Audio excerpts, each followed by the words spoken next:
ભાઈ બે ચા આપજો તો. ના ભાઈ મારે સોડા પીવી હે. એલા ભાઈ ચા પીએ મજા આવશે. એલા ભાઈ આવો ઉનાળો હે આમાં ચા પીવાય? આમાંય ચા ની કિંમત શું હે? લોકલ થઈ ગઈ હવે તો.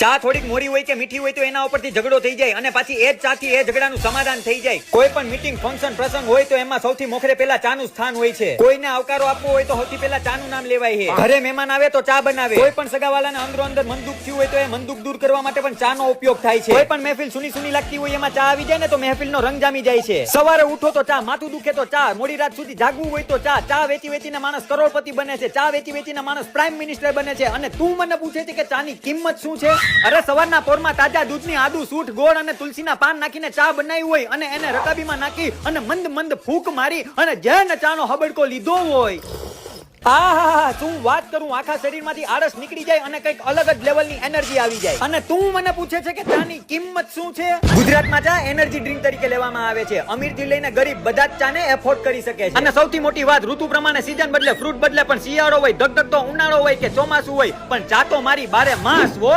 સવાર બપોર સાંજ, દિવસ હોય કે રાત, દિલમાં છે જેનું નામ, પીતા પછી લોકો કે વાહ, એ છે મારી રાણી ચા. આ કિંમત છે ચાની. સોરી ભાઈ મારી ભૂલ થઈ ગઈ. હલ્ડ